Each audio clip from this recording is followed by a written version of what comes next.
Oke, kita semua kayaknya tahu ya ceritanya. Sekitar 13,8 miliar tahun yang lalu, boom, seluruh alam semesta kita meledak dari satu titik super kecil.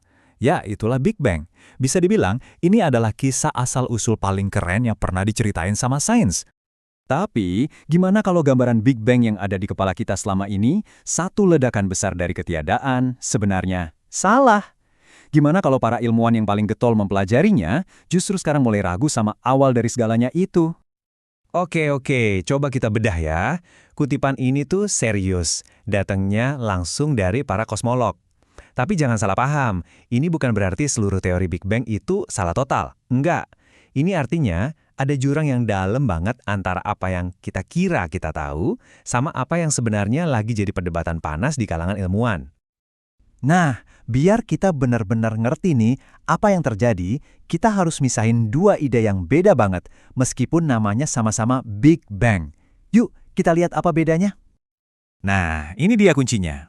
Di satu sisi, ada yang namanya Big Bang panas. Yang ini fakta. Buktinya kuat banget.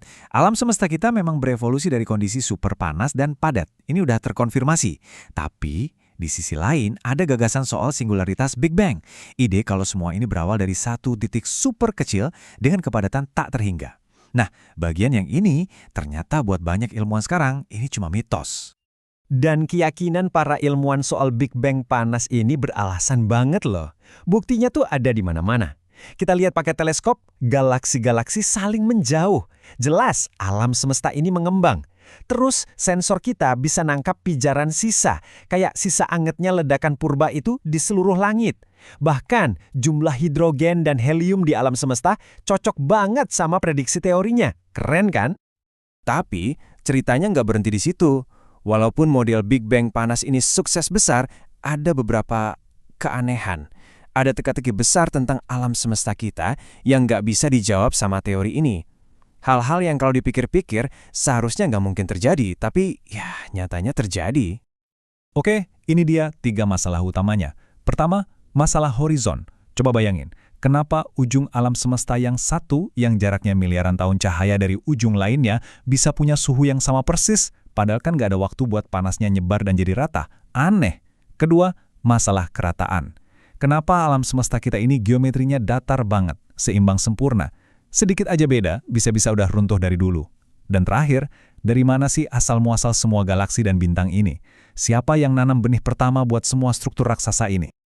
Dan dari sinilah muncul satu ide yang benar-benar revolusioner, inflasi kosmik.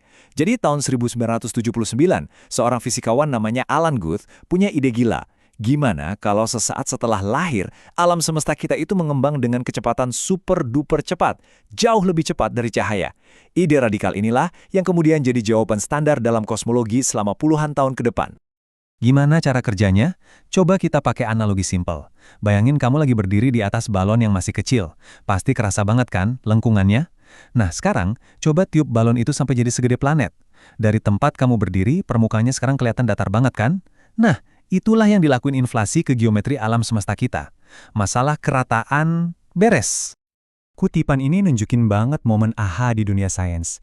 Ada fisikawan, Andre Linde, yang saking yakinnya dia udah mecahin teka-teki inflasi, dia sampai bangunin istrinya tengah malam cuma buat bilang, kayaknya aku tahu deh gimana alam semesta ini lahir. Ini nunjukin ada semangat dan gairah manusiawi banget di balik semua teori besar ini. Tapi inflasi ini bukan cuma ide keren di atas kertas loh. Teori ini bikin prediksi yang bisa diuji. Dia bilang, kalau saya benar, harusnya ada pola riak-riak suhu tertentu di sisa panas Big Bang. Dan tebak apa? Tahun 1992, satelit Kobe ngeliat ke langit dan nemuin pola yang sama persis. Ini dia bukti telaknya. Penemuan ini dampaknya dahsyat banget. Saking dahsyatnya, pimpinan proyek COB, George Smoot, sampai bilang, kalau Anda orang yang religius, ini rasanya seperti melihat Tuhan. Dari sini aja kita bisa bayangin betapa pentingnya penemuan ini buat para ilmuwan. Tapi disinilah ceritanya jadi makin rumit. Karena ternyata kesuksesan teori inflasi ini malah melahirkan masalah baru. Masalah yang aneh, kontroversial, dan justru membuka pintu buat teori-teori saingan yang gak kalah radikal. Dan inilah konsekuensinya yang paling liar, multiverse. Jadi, menurut teori inflasi, proses pengembangan super cepat itu sebenarnya nggak pernah berhenti total.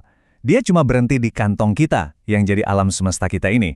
Tapi di luar sana, prosesnya jalan terus. Tanpa henti, terus-terusan melahirkan gelembung-gelembung alam semesta baru. Gila kan? Nah, tabel ini nunjukin ringkasan medan perangnya. Di satu sudut, ada inflasi yang bilang kalau gelembung alam semesta kita ini punya awal. Tapi di sudut lain, ada penantangnya. Ada teori alam semesta siklik yang bilang alam semesta kita ini abadi, kayak burung feniks, mati terus lahir lagi. Terus ada lentingan besar yang bilang Big Bang itu bukan awal, tapi cuma pantulan dari alam semesta sebelumnya. Jadi pertanyaan utamanya, waktu itu sebenarnya punya awal atau enggak? Dan pertarungan ide kayak gini, alam semesta yang punya awal lawan yang abadi, ini bukan hal baru loh. Puisi Lucu dari tahun 50-an ini aja udah nangkep persaingan sengit antara dua teori zaman dulu. Ini bukti kalau perdebatan soal awal mula itu emang udah jadi jantungnya kosmologi dari dulu banget. Jadi sekarang kita ada di mana? Jelasnya sih gini, kisah tentang asal-usul alam semesta kita ini masih jauh dari kata tamat. Pencariannya masih terus berlangsung dan makin sengit. Intinya begini, sampai detik ini belum ada jawaban pasti. Ini bukan pelajaran sejarah di buku teks yang udah baku. Ini adalah garis depan penelitian yang masih aktif banget.